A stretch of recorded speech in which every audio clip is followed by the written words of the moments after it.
மேல் ஒருவரும் இல்லையே, எல்லோருக்கும் மேலாக உயர்ந்தவர். உமக்கு மேல் ஒருவரும் இல்லையே. அல்லேலூயா, அல்லேலூயா. சரி, இன்றைக்கு நாம் கேட்க போகிற பிரசங்கத்தின் தலைப்பு தாவீதின் கிரக பிரதிஷ்டை. தாவீதின் கிரக பிரதிஷ்டை. ஒரு வீடு கட்டுறோம். வீடு கட்டி முடிச்ச உடனே என்ன செய்கிறோம்? அந்த வீட்டை பிரதிஷ்டை செய்கிறோம். இந்த பத்திரிக்கை அடிக்கிறப்ப சிலர் எழுதுவாங்க, கிரக பிரவேசம். வீட்டுக்குள்ள போக போறோம், புது வீடு வீட்டுக்குள்ள போக போறோம், கிரக பிரவேசம். ஆனா நம்ம என்ன செய்யறோம்? கிரக பிரதிஷ்டை பண்ணுகிறோம். வீட்டை கர்த்தர் கொடுக்கும்போது அதை பிரதிஷ்டை பண்ணுகிறோம். பிரதிஷ்டைனா என்ன? கர்த்தாவே, நீங்க எனக்கு வீட்டை கொடுத்துருக்கீங்க, உங்களுக்கு நன்றி. இந்த வீட்டை உமக்கென்று நான் பிரதிஷ்டை பண்ணுகிறேன். இந்த வீட்டை பரிசுத்தப்படுத்துகிறேன். இந்த வீட்டை சுத்திகரிக்கிறேன். இந்த வீடு இந்த பூமிக்கு சொந்தமான சாத்தானுக்கு சொந்தம் இல்லை. இந்த வீடு உமக்கு சொந்தம் ஆண்டவரே, நீர் எனக்கு கொடுத்திருக்கிறீர், அதற்காக நன்றி. இயேசுவின் இரத்தத்தினாலே இந்த வீட்டை பரிசுத்தப்படுத்துகிறேன். I sanctify it, I make it holy pure. இந்த வீட்டை பரிசுத்தப்படுத்துகிறேன் அப்படி சொல்லி இந்த வீட்டை பிரித்தெடுத்து கர்த்தருக்கென்று ஒதுக்கி வைத்து கர்த்தர் வந்து வாசம் பண்ண வேண்டும் என்று கேட்கிறோம். நம்மை பிரதிஷ்டை பண்ணுகிறோம். குழந்தைகள் பிறக்கும்போது குழந்தைகளை பிரதிஷ்டை பண்ணுகிறோம். கர்த்தர் நமக்கு ஒவ்வொரு ஆசீர்வாதங்களையும் கொடுக்கும்போது ஒவ்வொன்றையும் பிரதிஷ்டை பண்ணுகிறோம். வீடு ரொம்ப ரொம்ப முக்கியமான இடம். வீட்டை பிரதிஷ்டை பண்ணுகிறோம். கர்த்தர் மோசேக்கிட்ட ஒரு கூடாரத்தை போட சொன்னார். அது எவ்வளோ நீளம், அகலம், உயரம், எதில் எங்கே போடணும், எங்கே வெளியே வைக்கணும், எதை தங்கத்தில் செய்யணும், எது சித்தி மரத்தில் செய்யணும், எத்தனை அடுக்கு இருக்கணும், என்ன கூடாரம் போடணும், எல்லாத்தையும் கர்த்தர் அவனிடத்திலே சொன்னார். அதே போல் பெசலியேல் என்கிற ஒரு நிபுணனை கர்த்தர் அவனுக்கு கொடுத்தார். அவனும் அவனோடு ஒரு பெரும் கூட்டமும் சேர்ந்து இதை ப்ரிப்பேர் பண்ணாங்க, கூடாரத்தை போட்டார்கள். அந்த யாத்ராகமம் 40வது அதிகாரத்தை நீங்கள் வாசித்து பார்த்தீங்கன்னா அதில் போட்டு இருக்கிறது, கர்த்தர் அவன்கிட்ட சொல்கிறாரு, நீ இதை இப்படி பிரதிஷ்டை பண்ணு, இதுக்குன்னு ஒரு அனாயிண்டிங் ஆயில், இதுக்காக ஒரு அபிஷேக தைலத்தை ரெடி பண்ணு, அபிஷேக தைலத்தை பூசு, தெளி, இதை பிரதிஷ்டை பண்ணு என்று ஒவ்வொன்றையும் தனித்தனியாக பிரதிஷ்டை பண்ண சொல்லுகிறார். கர்த்தர் சொன்னபடி எல்லாம் மோசே செய்து முடித்தான் என்று வாசிக்கிறோம். கர்த்தர் நமக்கு அதே போல வீட்டை கொடுக்கும்போது அதை அபிஷேகம் பண்ணி அதை பரிசுத்தப்படுத்தி அதை பிரித்து எடுத்து அதை கர்த்தருக்கென்று வைக்கிறோம். இந்த பூமி பிசாசின் கீழே கிடக்கிறது. இயேசுநாதரே சொல்றாரு, இதோ இந்த உலகத்தின் அதிபதி என்னிடத்திலே வருகிறான், அவனுக்கு என்னிடத்தில் ஒன்றுமில்லை. அவன் இந்த உலகத்துக்கு வேணா அதிபதியா இருக்கலாம், ஆனா எனக்கு அதிபதி என்னுடைய தேவன், யெகோவா தேவன், என்னிடத்தில் இவனுக்கு ஒன்றுமில்லை என்று இயேசு சொன்னார். நாம் பிரதிஷ்டை வீட்டை பண்ணும்போது, பிள்ளைகளை பிரதிஷ்டை பண்ணும்போது நாம் என்ன சொல்லுகிறோம்? இந்த பிள்ளை, இந்த வீடு, இந்த பொருட்கள், என்னுடைய குடும்பம், இது கர்த்தருக்கு சொந்தம், இதிலே பிசாசுக்கு எந்த அதிகாரமும் இல்லை, அதை நம்ம சொல்றோம். அது பாருங்க, அந்த பாதுகாப்பு நமக்கு வருகிறது. கர்த்தர் நம்மோடு இருக்கிறார், அந்த வீட்டிலே வந்து குடியேறுகிறார். இங்கே ஒரு மனிதன் வீட்டை பிரதிஷ்டை பண்ணுகிறான். அவன் எப்படி பாடி கொண்டாடுகிறான் என்பதை வினோதமான விதத்திலே செய்கிறதை பார்க்க போகிறோம். எடுக்கலாம். சங்கீதம் 30வது அதிகாரம் 30ஆம் சங்கீதம் எடுத்துக்கங்க.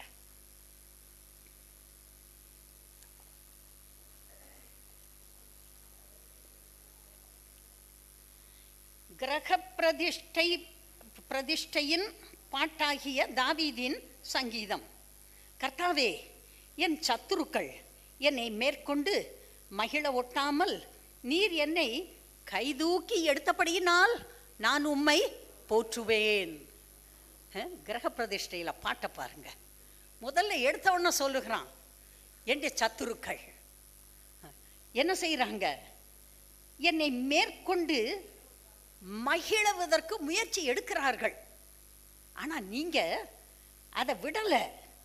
நீர் என்ன பண்ணினீர்? என்னை கை தூக்கி எடுத்தீர், உம்முடைய கரத்தை நீட்டி என்னை பிடித்து தூக்கினீர், நான் உம்மை போற்றுவேன். அவனுக்கு எக்கச்சக்கமான சத்துருக்கள். சவுல் ஒரு சத்துரு, சவுலின் வீட்டார் சத்துருக்கள். இவனுக்கு கர்த்தரால் இவன் தெரிந்து கொள்ளப்பட்டவன் என்று தெரிந்தும் கூட இவனையில் அரியணையில் உட்கார விடாமல் சவுலுடைய மகன் ஒருவன் வந்து அரியணையிலே ஒரு 7 வருஷம் உட்கார்ந்து கொண்டான். இவனுக்கு கொடுக்க வேண்டிய மரியாதையை, கனத்தை கொடுக்கவில்லை. இவன் மேல் கர்த்தருடைய அபிஷேகம் இருக்கிறது, அதை அறிந்த மனிதன் அதை விடவில்லை. அடுத்து சவுலுடைய சேவகர்கள், படை வீரர்கள் இவனை மதிக்கவில்லை, சத்துருக்களாய் மாறிவிட்டார்கள். இவனை விரட்டி பிடிக்கிறதுக்கு ஓடி வருகிறார்கள். இவன் யாரையெல்லாம் காப்பாற்றினானோ, யுத்தம் செய்து காப்பாற்றினானோ, அந்த ஊர் மக்கள் இவனுக்கு எதிரிகளாக மாறிவிட்டார்கள், சத்துருக்களாக மாறிவிட்டார்கள். ஏன்? இந்த தாவீதுடைய சொந்த பிள்ளைகள், இவன் கற்பப்பிறப்பான பிள்ளைகள் இவனுக்கு சத்துருக்களாய் மாறினார்கள். எப்படியாவது இவனை தள்ளிவிட்டு தான் வந்து ராஜாவாக வேண்டும் என்று அப்சலோன் என்கிற தாவீதின் மகன் சத்துருவாக மாறிவிட்டான். இவனோடு நெருங்கி நின்ற நண்பர்கள் சத்துருக்களாய் மாறி அப்சலோமோடு போய் சேர்ந்து கொண்டார்கள். அடுத்து சுற்றிலுமாய் இருக்கிற எக்கச்சக்கமான தேசத்தார் இவனுக்கு சத்துருக்களாய் இருக்கிறார்கள். பழகிய நண்பர்கள் சத்துருக்களாய் மாறிவிட்டார்கள். இவன் சொல்றான் பாருங்க, எங்கூட ஆலயத்துக்கு என்னோட வந்தையே, நீயே எனக்கு சத்துருவாய் மாறிவிட்டாயே என்று இவன் பாடுகிறான். விசுவாசிகள் இவனுக்கு சத்துருக்களாய் மாறிவிட்டார்கள். இவன் சொல்றான், என்னுடைய சத்துருக்கள் அவ்வளவு பெருகி இருந்த போது கர்த்தாவே உம்முடைய கரத்தை நீட்டி என்னை தூக்கி எடுத்து என்னை உட்கார வைத்திருக்கிறீரே, எனக்கு வீட்டை கொடுத்திருக்கிறீரே, நீரே கட்டி எழுப்பி இருக்கிறீரே, ஆண்டவரே அதற்காக நான் உம்மை ஸ்தோத்தரிக்கிறேன். சொல்லலாம், சத்துருக்களின் கைக்கு நீங்களாக்கி விடுவிக்கிற கர்த்தாவே உமக்கு ஸ்தோத்திரம். இது இந்த ஜனங்கள் மட்டுமல்ல பாருங்க, 2 சாமுவேல் 8ஆம் அதிகாரம் எடுக்கலாம். 2 சாமுவேல் 8ஆம் அதிகாரம்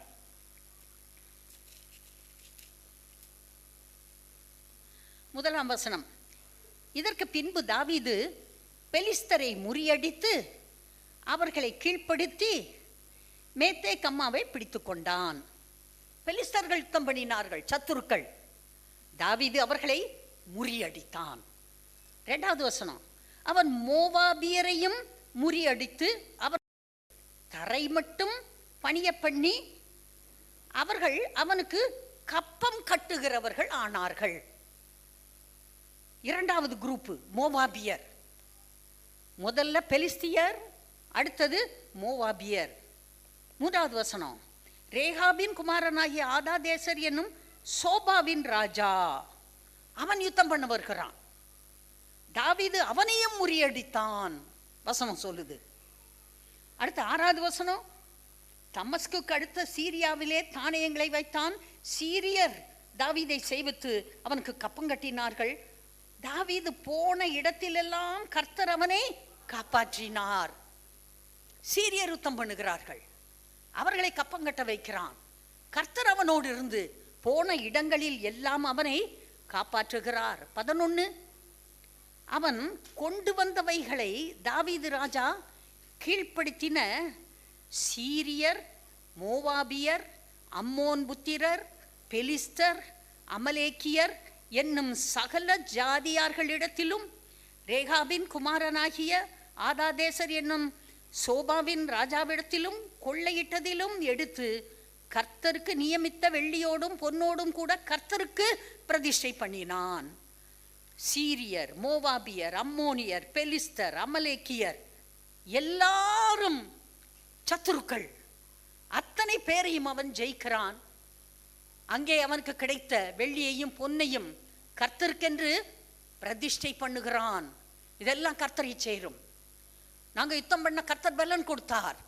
இதெல்லாம் கர்த்தருடைய ஆலயத்திற்கு போக வேண்டும், ஆலயம் எழும்ப வேண்டும்.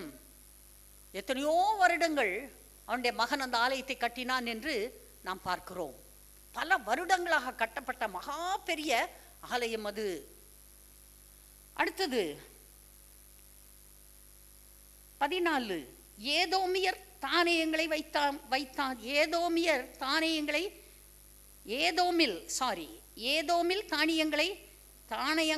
வைத்தான். ஏதோமெங்கும் அவன் தானியங்களை வைத்ததினாலே ஏதோமியர் எல்லாரும் தாவீதை சேவிக்கிறவர்களானார்கள். தாவீது போன எல்லா இடத்திலும் கர்த்தர் அவனை காப்பாற்றினார். இப்படியே தாவீது இஸ்ரவேல் அனைத்தின் மேலும் ராஜாவாய் இருந்தான். அவன் தன்னுடைய எல்லா ஜனத்திற்கும் நியாயமும் நீதியும் செய்து வந்தான். எல்லா சத்துருக்களையும் முறியடித்தான், தோற்கடித்தான், தானியங்களை வைத்தான், கப்பங்கட்ட பண்ணினான். அவன் முற்றிலுமாக ஜெயம் கொண்டான். அத்தனை சத்துருக்களையும் நீக்கி கர்த்தர் அவனை காப்பாற்றினார். நம்மையும் நம்முடைய எல்லா சத்துருக்களுக்கும் விலக்கி கர்த்தர் காப்பாற்றுவார். நீதியும் நியாயமும் அவன் செய்தான் என்று பார்க்கிறோம்.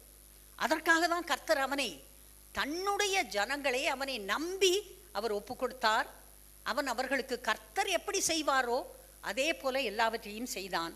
இவன் ஒரு உத்தமமான ராஜாவாக இருந்தான். திரும்ப போலாம். 30வது சங்கீதம்.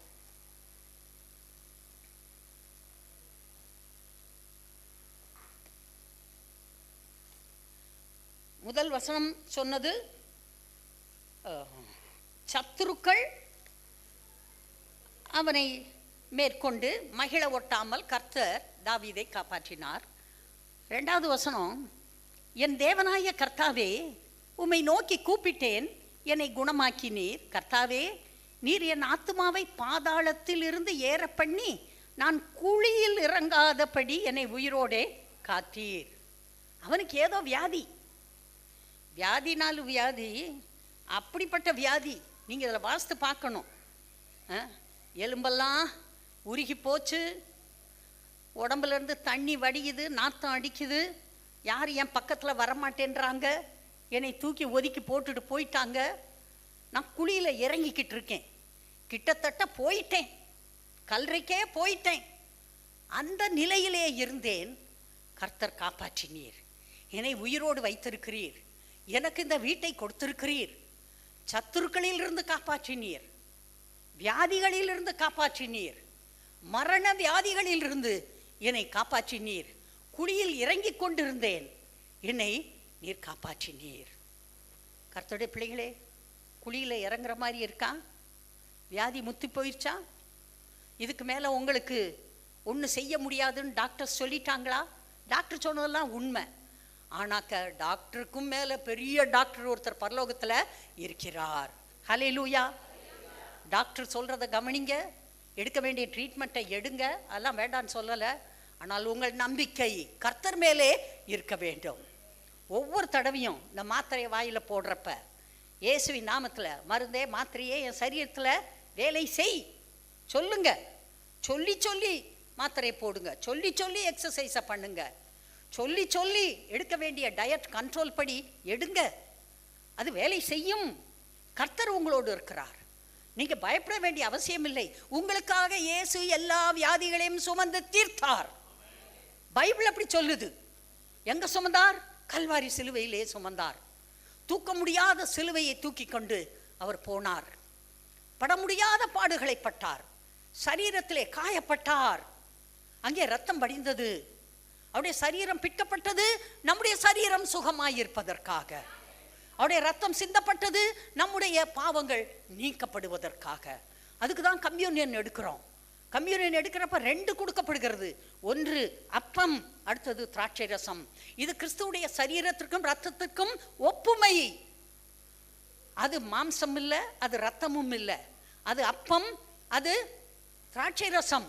எதற்காக கொடுக்கப்படுகிறது? அதை நாம் உட்கொள்ளும் போது நமக்குள்ளே விசுவாசம் எழும்ப வேண்டும், நம்ப வேண்டும். ஏண்டே இயேசு ராஜா எனக்காக சரீரத்திலே வேதனையை அனுபவித்தார், முதல் நாளே பிடிச்சிட்டு போயிட்டாங்க. கொண்டு போய் அங்கே பிரதான ஆசாரியனுடைய வீட்டில், பிலாத்துடைய வீட்டில், அதிபதியுடைய வீட்டில், அப்படி இப்படி ஒவ்வொரு இடமா கொண்டு போகிறாங்க. சாயங்காலம் சாப்பிடலை, ராத்திரி சாப்பிடலை, காலையில் சாப்பிடலை, மத்தியானம் சாப்பிடல. எப்படி இருக்கும்? ஒரு நேரம் சாப்பிடாம இருந்தால் நமக்கு எப்படி இருக்கு? சரீரத்திலே பாடுகளை அனுபவித்தார். நாம் பாடுகள் அனுபவிக்க கூடாது என்பதற்காக பேசணும். வியாதி இருக்கிறப்ப புலம்பக்கூடாது, பேசணும், வாயை திறந்து சொல்லணும். ஆண்டவர் எனக்காக சுமந்து தீர்த்தார், இதை நான் சுமக்க வேண்டிய அவசியம் இல்லை. இந்த பூமியில நான் கண்ணை மூடி ஒரு நாள் பரலோகத்துக்கு வருவேன், அது வரைக்கும் நான் சுகதேகியாக இருப்பேன். எனக்கான கிரயத்தை இயேசு கொடுத்து தீர்த்து முடித்து விட்டார். சொல்லலாம், முடித்து விட்டார். எல்லாம் முடிந்தது. இவன் வீட பிரதிஷ்டை பண்ணும்போது தன்னுடைய சுகத்துக்காக, சுகம் கொடுத்ததற்காக கர்த்தருக்கு, குழியிலிருந்து தூக்கி விட்டதற்காக கர்த்தருக்கு நன்றி சொல்லுகிறான். அடுத்தது 7, கர்த்தருடைய பரிசுத்தவான்களே அவரை கீர்த்தனம் பண்ணி அவருடைய பரிசுத்தத்தின் நினைவு கூறுதலை கொண்டாடுங்கள். அவருடைய கோபம் ஒரு நிமிஷம், அவருடைய தயவோ நீடிய வாழ்வு. சாயங்காலத்திலே அழுகை தங்கும், விடியற்காலத்திலே களிப்பு உண்டாகும். என்னமோ அக்கிரமத்தை பண்ணியாச்சு, தாவீது பாவத்தை பண்ணிட்டான், முழிக்கிறான். ஐயோ, கர்த்தருடைய கோபம் வந்துருச்சே, கோபத்துக்கு காரணம் ஆயிட்டனே, அவர் என்னை அடிச்சு துவைக்க போறாரு, நான் செஞ்ச பாவம் அப்படி. அவன் பாருங்க புலம்புறான். அவன் சொல்றான், ராத்திரிலாம் அழுகிறேன், ஆனா விடியற் காலத்துல களிப்பு உண்டாகும்னு காத்திருந்தேன். அதே போல கர்த்தர் என்ன பண்ணினார்? பரிசுத்தப்படுத்தினார். பரிசுத்தத்தின் நினைவு கூறுதலை கொண்டாடுகிறான். அவன் பாவத்தை நீக்கினார், அவனை பரிசுத்தப்படுத்தினார். அவன் இப்போது வந்து சொல்லுகிறான், சத்துருக்களுக்கு மீட்டு காத்த கர்த்தர், கொடிய நோய்க்கு, மரண நோய்க்கு காத்த கர்த்தர் என்னுடைய பாவத்தை மன்னித்து என்னை பரிசுத்தமாக்கினார். அல்லேலூயா, அதற்காக ஸ்தோத்திரம். அவன் சொல்றான். அடுத்தது பாருங்க 6, 7, நான் ஒரு காலம் அசைக்கப்படுவதில்லை என்று என் வாழ்விலே சொன்னேன். கர்த்தாவே, உம்முடைய தயவினால் நீர் என் பர்வதத்தை திடமாய் நிற்க பண்ணி இருந்தீர். உமது முகத்தை நீர் மறைத்து கொண்ட போதோ நான் கலங்கினவனானேன். நான் குழியில் இறங்குகையில் என் இரத்தத்தால் என்ன லாபம் உண்டு? புனிதி உம்மை துதித்து உமது சத்தியத்தை அறிவிக்குமோ? கர்த்தாவே, நீர் எனக்கு செவி கொடுத்து என்மேல் இரக்கமாயிரும்.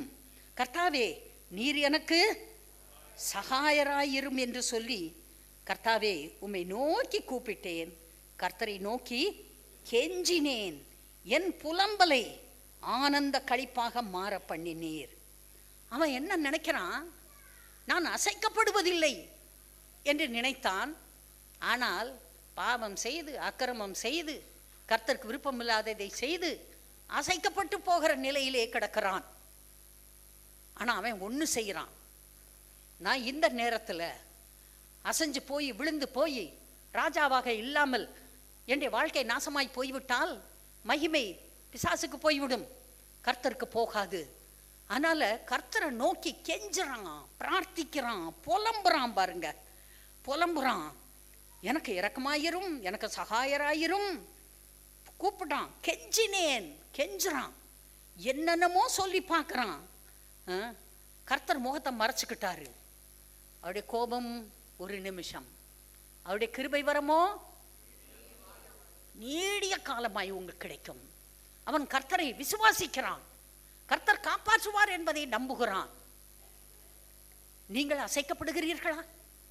நீங்கள் செய்த ஏதோ சில காரியங்கள் கர்த்தருக்கு பிரியமில்லாமல் போய்விட்டதா? உங்கள் பர்வதம் போல நிலைத்து நிற்க வேண்டிய நீங்கள் அசைக்கப்பட போகிறீர்களா? நான் அசைந்து கொண்டு இருக்கிறேன் என்று தோன்றுகிறதா? நான் வழிக்கு விழப்போறேன், பின்மாற போறேன், நான் ஓடி போக போறேன், எனக்கு வாழ்க்கை இல்லை, என் குடும்பம் நல்லா இல்லை, எனக்கு எதிர்காலம் நல்லா இல்லை அப்படின்னு நினைக்கிறீங்களா? கர்த்தர் சொல்றாரு, நிலைச்சு நில்லு. பர்வதங்கள் எருசலேமை சுற்றிலும் இருக்குமா போல கர்த்தர் இது முதல் என்றென்றைக்கும் உங்களை சுற்றி இருப்பார். தாவீதோடு இருந்தார். அவன் அசைக்கப்படவில்லை. அவனுடைய புலம்பலை கர்த்தர் களிப்பாக மாற பண்ணினார். சில நேரம் நம்ம புலம்ப வேண்டிய நிலைக்கு தள்ளப்படுறோம். பாவத்தை செஞ்சுட்டு அக்கிரமத்தை நடப்பிட்டு கர்த்தருக்கு பிரியமில்லாத செஞ்சுவிட்டு மனுஷன் என்ன செய்யணும்? புலம்பத்தான் வேணும், அழுகத்தான் வேணும், முழங்கால் போட்டு தான் ஆகணும், மனம் திரும்பி தான் ஆகணும். கர்த்தர் எப்ப இருதயத்தில் விடுதலை கொடுக்கிறாரோ அதுவரை பாவம் செய்த விசுவாசி அழுது புலம்பிதான் ஆகணும். தாவீது அதை செய்தான். கர்த்தர் என்ன பண்ணார் தெரியுமா? 11 பாருங்க. என் புலம்பலை ஆனந்த களிப்பாக மாற பண்ணினீர், என் மகிமை அமர்ந்திராமல் உம்மை கீர்த்தனம் பண்ணும்படியாக என் ரட்டை களைந்து போட்டு மகிழ்ச்சி என்னும் கட்டினால் என்னை இடை கட்டினீர். உட்கார்ந்துருக்காங்க. ரட்டு உடுத்துறன்னா என்ன? நல்ல ட்ரெஸ்லாம் கட்டிட்டு சாக்க கட்டிட்டு இருக்கான். சாக்கு துணியை கட்டணும். அது அன்றைக்கு இஸ்ரவேல் தேசத்திலே யூதர்கள் மத்தியிலே இருந்த ஒரு பாரம்பரியம். துக்கத்தில் இருக்கேன், வேதனையில் இருக்கேன், கண்ணீரில் இருக்கேன், பாடுகள் அனுபவிச்சுட்டு இருக்கேன், எனக்கு ஆபத்து வந்திருக்கு. என்ன செய்வான்? நல்ல யூதன், கர்த்தரை விசுவாசிக்கிறவன், ட்ரெஸ் எல்லாத்தையும் கட்டிடுவான். ஆடம்பரம் இல்லை, சாக்கு எடுத்து கட்டிக்குவான். சாக்கை கட்டிட்டு வீட்டுக்கு முன்னால் சாம்பலை கொட்டுவான், சாம்பலில் போய் உட்காந்துக்குவான். ஆனால் பார்த்தோன்னே எல்லாருக்கும் தெரியும், there is problem with this fellow. இவன்ட்ட ஏதோ பிரச்சனை இருக்கிறது. நண்பர்களாக இருந்தால் கூட வந்து சேர்ந்து உட்காருவாங்க. யோபு கூட உட்கார்ந்தது மாதிரி. யோபு மனைவி, அருமையான மனைவி, என்ன சொன்னா? இன்னும் தேவன் தேவன் தேவன், இன்னும் கர்த்தர் கர்த்தர், இன்னும் காப்பாற்றுவார் காப்பாற்றுவார், இன்னும் பைபிள் பைபிள், இன்னும் குட் நியூஸ் பைபிள் சர்ச்சு, இதே தான் பேசுவியா? தேவனை தூஷித்து ஜீவனை விடு. நீ இருக்கிறனால என்ன பிரயோஜனம்? அப்பா, இப்படிப்பட்ட மனைவிக்கு நல்ல 10 பவுன்ல ஆரம் செஞ்சு கழுத்தில் மாட்டி விடணும். என்ன பாருங்க, என்ன மனைவி! புருஷன் அந்த பாடுபட்டுக்கிட்டு கிடக்கான். இது உட்காந்துட்டு நல்லா 3 நேரம் சாப்பிட்டுட்டு தேவனை தூஷிக்கணுமா? அவளா பேசுனா? நிச்சயமா அவ பேசல. அவளுக்குள்ள இருக்கிற பிசாசு பேசுது. இந்த தாவீது எத்தனை பேர் பேசுனாங்களோ தெரியல, உள்ள இருந்துக்கிட்டு. ஆனால் இவன் சொல்றான், ரெட்டை நீர் களைந்து போட்டீர், எனக்கு சந்தோஷத்தை கொடுத்தீர். சத்துருக்களிடத்திலிருந்து, புறஜாதி ஜனங்களிடத்திலிருந்து கர்த்தர் ஜெயத்தை கொடுத்தார். வியாதியிலிருந்து, மரண படுக்கையிலிருந்து ஜெயத்தை கொடுத்தார். கர்த்தர் என்னுடைய பாவங்களிலிருந்து நீக்கி என்னை பரிசுத்தப்படுத்தினார். கர்த்தர் மோசமான நிலையில் இருக்கிற என்னை தூக்கி எடுத்தார். எல்லாம் சொல்லிட்டு கடைசியில் ஒரு லைன், என் தேவனாகிய கர்த்தாவே உம்மை என்றென்றைக்கும் துதிப்பேன். நீர் கொடுத்த வீட்டுக்காக ஸ்தோத்திரம். என்னுடைய அடியானுடைய வீடு உமக்கு முன்பாக என்றென்றும் நிலைத்து நிற்பதாக. அவன் அப்படி சொல்லி பாடுகிறான். இதுதான் தாவீது பாடிய கிரக பிரதிஷ்டையின் பாட்டு. இதில் அப்படியே தான் இருக்கு. அன்பானதே பிள்ளைகளே, கர்த்தர் வீடு கொடுக்குறப்ப நம்ம என்ன செய்கிறோம்? அந்த வீட்டை குறித்து கர்த்தருக்கு நன்றி சொல்லுகிறதுக்கு முன்பாக நம்மை பரிசுத்தப்படுத்தி இருக்கிறோமா? கர்த்தர் கொடுத்த வீட்டை பெற்றுக்கொண்டு அந்த வீட்டிற்குள்ளே போக போகிறேன், தகுதியோடு இருக்கிறேனா? இந்த வீடு கர்த்தருக்கு சொந்தமான வீடாய் இருக்கிறதா? கர்த்தர் என்னை நம்பி கொடுத்திருக்கிறார். இந்த வீட்டை நான் எப்படி பிரயோஜனப்படுத்த போகிறேன்? என்னுடைய கொம்பை காண்டாமிருகத்து கொம்பை போல அவர் வைக்கிறார் என்று சொல்லுகிறான். அப்படி கர்த்தர் இவனை பலப்படுத்துகிறார். காரணம், இவனை பற்றி நோக்கம் இருக்கிறது, இவன் வீட்டை பற்றி திட்டம் இருக்கிறது. இவன் வழியிலே இயேசு தேவகுமாரன் அவர் பிறக்க வேண்டும். அவர் வந்து உலகத்திற்கு பெரிய விடுதலையை கொடுக்க வேண்டும், பாவ பரிகாரம் செய்ய வேண்டும், அவர் ரட்சிப்பின் பாதையை திறக்க வேண்டும், பூமியில் உள்ள சகல ஜனங்களும் ரட்சிக்கப்படுவதற்கான வாய்ப்பை உண்டாக்க வேண்டும். அதற்கு அடித்தளமாக ஆபிரகாமை தெரிந்தெடுத்தார். ஈசாக்கு, யாக்கோபு, யோசேப்பு, மோசே, எல்லாரையும், யோசுவா, எல்லாரையும் உபயோகப்படுத்தினார். இப்போது தாவீதையும் கர்த்தர் உபயோகப்படுத்துகிறார். தாவீதை உபயோகப்படுத்திய கர்த்தர் உங்களையும் உபயோகப்படுத்த விரும்புகிறார். அவர் சொல்றாரு, உலகம் எங்கும் சுவிசேஷம் அறிவிக்கப்பட வேண்டும். அதற்கு நாம் தான், நம் வீடுதான் முக்கியமான இடம். ஹல்லேலூயா. ஆண்டவராய் இயேசு மரித்தார், உயிர்த்தார். உயிர்த்து பரலோகத்துக்கு பரமேறினார். பரமேறுவதற்கு முன்பாக இந்த ஜனங்களுக்கு ஒரு வார்த்தை சொல்லுகிறார். எருசலேமை விட்டு போகாமல் நீங்கள் எல்லாரும் ஓரிடத்திலே காத்திருங்கள். எங்க எல்லாரும் காத்திருந்தாங்க? மேல் வீட்டிலே. ஹல்லேலூயா. மேல் வீட்டிலே. வீடு தெரியுதா? புதிய ஏற்பாட்டில் வீட்டுக்கு என்ன ஒரு மகிமை இருக்குன்னு. மேல் வீட்டிலே கூடி வந்தார்கள். அப்போது வானத்திலிருந்து சடுதியான முழக்கம் உண்டாகி உட்கார்ந்திருந்த வீடு முழுவதையும் நிரப்பிற்று. வீடு கர்த்தர் எதுக்கு நம்ம கொடுத்துருக்காரு? வீடு முழுவதையும் பரிசுத்த ஆவியானவர் நிரப்ப வேண்டும். வீட்டிலே அங்கே காரியங்கள் நடக்க வேண்டும். புதிய ஏற்பாட்டுக்கும் பழைய ஏற்பாட்டுக்கும் ரொம்ப நெருங்கிய சம்பந்தம் இருக்கிறது. பழைய ஏற்பாட்டில் வீட்டை கொடுத்து ஆசீர்வதித்தவர், ஒரு பெரிய ரட்சிப்புக்கான பாதையை திறப்பதற்கான வழியை செய்தவர் தாவீதுக்கு.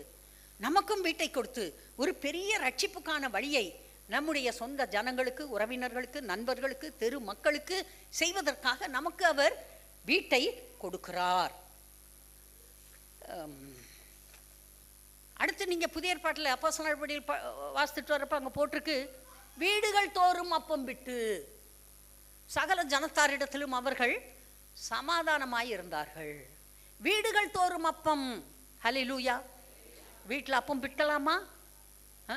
இல்லைங்க, ராத்திரியில் வரணும், காலெலாம் கழுவணும், காலெலாம் கழுவிட்டு அப்புறமா தான் ராத்திரியில் தான் போஜனம், போஜனம். கூடி வரும்போதெல்லாம் அவர்கள் அப்பம் விட்டார்கள். இப்போ ராத்திரியில் மட்டுமா கூடி வந்தாங்க? பகலில் கூடி வரலையா? கர்த்தருடைய பிள்ளைக சும்மா அந்த தவறான கருப்பு கண்ணாடியை போட்டுட்டு பார்த்தா எல்லாம் கருப்பாக தான் தெரியும். மஞ்சள் கண்ணாடியை போட்டு பார்த்தா எல்லாம் மஞ்சளாக தான் தெரியும். பச்சை கண்ணாடியை போட்டு பார்த்தா எல்லாம் பச்சையாக தான் தெரியும். வேத கண்ணாடியை போட்டு பார்த்தா நல்லா தெரியும். ஹல்லேலூயா. பைபிள் வசனங்களை கரெக்டாக வாசிக்கணும். நான் சொல்கிறேன், பைபிள் வசனங்களை நன்றாக அறிந்தவர்களை எந்த பிசாசும் வீழ்த்த முடியாது, எந்த மனிதனாலும் வீழ்த்த முடியாது. Learn the word of God. பைபிளை படிங்க, உட்காருங்க, வாசிங்க, திரும்ப திரும்ப வாசிங்க. எப்பயும் அதை கையில் வச்சுக்கோங்க. நான் ஒரு பைபிளை வாங்கினேன், 10 பிரிச்சுட்டேன். பெரிய புல்பிட் பைபிள் வாங்கி 10 பிரித்து 10 பைண்ட் பண்ணிக்கிட்டேன். ஈஸியாக இருக்கும். படுத்துக்கிட்டு வாசிக்கலாம், உட்காந்துட்டு வாசிக்கலாம், நடந்துட்டு வாசிக்கலாம், ஊருக்கு போகிறப்ப கொண்டு போகலாம், எங்கே போனாலும் தூக்கிட்டு போகலாம். ஒரு புக்கை எடுத்துகிட்டு போனால் இன்றைக்கி அந்த புக்கை படிச்சுக்கலாம். Hallelujah. You should love the word of God. கர்த்தருடைய வாசித்து கர்த்தருடைய வார்த்தையை நேசித்து அதன் மேல் பிரியமாயிருந்து அதை தியானமாயிருக்கிற மனுஷன் பாக்கியவான். கர்த்தருடைய பிள்ளைகளே, கர்த்தருடைய வார்த்தை படிக்கணும். தாவீது நேசித்து படித்தவன். அவனுக்கு எல்லாம் தெரியும். அவனுக்கு தெரியாது ஒன்றும் இல்லை. பெட்டியை தூக்கிட்டு வர்றாங்க, மாடு இடறிச்சு, அவ்வளோதான், ஊசா செத்தான். தாவீது என்ன செஞ்சான் தெரியுமா? எடு அந்த புஸ்தகத்தை, வாசி எல்லாரும். அந்த பெட்டியை எப்படி கொண்டு வரணும்னு வேதத்தில் கர்த்தர் என்ன எழுதியிருக்கிறார் படி. எல்லாம் படிக்கிறாங்க. படித்து முடித்த பிறகு திரும்ப மீட்டிங் போடுறான். சொல்கிறான், எழுதி இருக்கிறபடி நீங்கள் அதை சுமக்காதே போனபடியினால் கர்த்தர் நமக்குள்ளே அடிவிழ பண்ணினார். எழுதியிருக்கு, கர்த்தர் எழுதி கொடுத்துருக்காரு நியாயப்பிரமாணத்தில். தூக்கு, தோலை கொடு, கொஞ்சம் வலிக்கட்டும், கஷ்டமாக தான் இருக்கும், தூக்கு, பெட்டியை தூக்கு. பெட்டியை சப்பரத்தில் வைக்காத, மாட்டு வண்டியில் வைக்காத, அங்கிட்டு போகிறவனை வர்றவனை தூக்க விடாத, நீ தூக்கு. கோகாத்து புத்திரரை பார்த்துக்கங்க, அவன் செத்து போயிட போகிறான், அவன் இருக்கானான்னு பாரு, அவனை நல்லா கவனி, ஏன்னா அவன் தான் அதை தூக்க வேண்டிய ஆள். கர்த்தர் சொன்னார். அவன் சொல்கிறான், நீங்கள் எழுதியிருக்கிறபடி செய்யாமல் போனீங்க, எழுத்தை கவனிக்க வேண்டும். கர்த்தர் நமக்கு என்ன எழுதி கொடுத்துருக்கிறார் என்பதை பார்க்க வேண்டும், புரிந்து கொள்ள வேண்டும். கர்த்தருடைய பிள்ளைகளே, நல்ல வீட்டை கர்த்தர் உங்களுக்கு கொடுப்பார், நல்ல குடும்பத்தை கொடுப்பார். உங்கள் வீட்டிலே நீங்கள் கூட்டங்களை நடத்தலாம். உங்களுடைய வீடு ஜெப வீடாக மாறலாம். என்னுடைய வீடு எல்லா ஜனத்துக்கும் ஜெப வீடு, கர்த்தரே சொல்லியிருக்காரு. அதனால் நல்ல வீட்டை கட்டுங்க, கிரகத்தை பிரதிஷ்டை பண்ணுங்க. வீடு இல்லாதவங்க எல்லாருக்கும், இல்லாதவர்கள் எல்லாருக்கும், இருக்கிறவங்களுக்கு இன்னொரு வீடு வேணால் கர்த்தர் ஒன்றும் நோ சொல்ல மாட்டார். வீட்டை கட்டுங்க, கர்த்தருக்கு பிரியமானதை வீட்டில் செய்யுங்க. கர்த்தர் உங்களோடு இருந்து உங்களை ஆசீர்வதிப்பாராக.